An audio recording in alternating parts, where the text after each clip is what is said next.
Shavua Tov Rabotai, we're continuing with our Mishna Yomi, Masechet Bikkurim. We're up to Perek Gimel Mishnah Zayin. Today's Mishnah should be Leil Nishmat, Neria ben Svetlana, Aranbayev, Neriyahu ben Burcha Israelov, Menuchatam began Eden, Amen.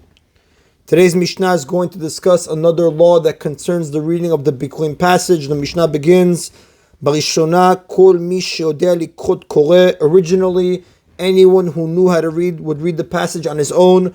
And if anyone did not know how to read, they would dictate the passage to him and he would repeat each word. Because the Mefarshim explain the Bikkurim passage must be read in the original Hebrew as it is written in the Torah. It's Mishnah Masechet Sotah, chapter 7, Mishnah 2.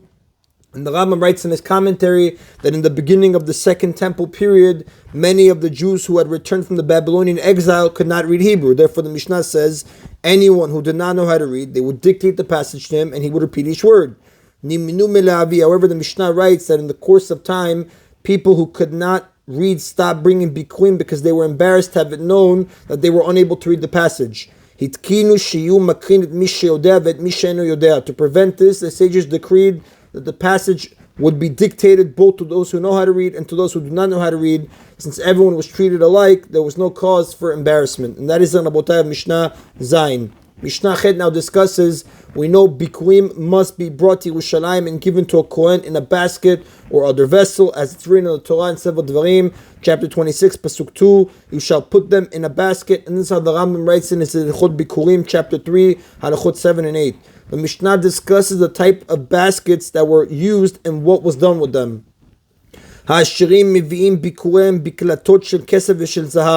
Wealthy people would bring the Bikkurim in baskets of silver and gold, which the Rav explains the baskets were coated with silver or gold. And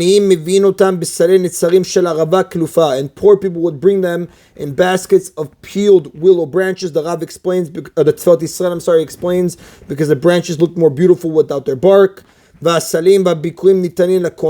the case of poor, the baskets and the Bikkurim would be given to the Kohanim.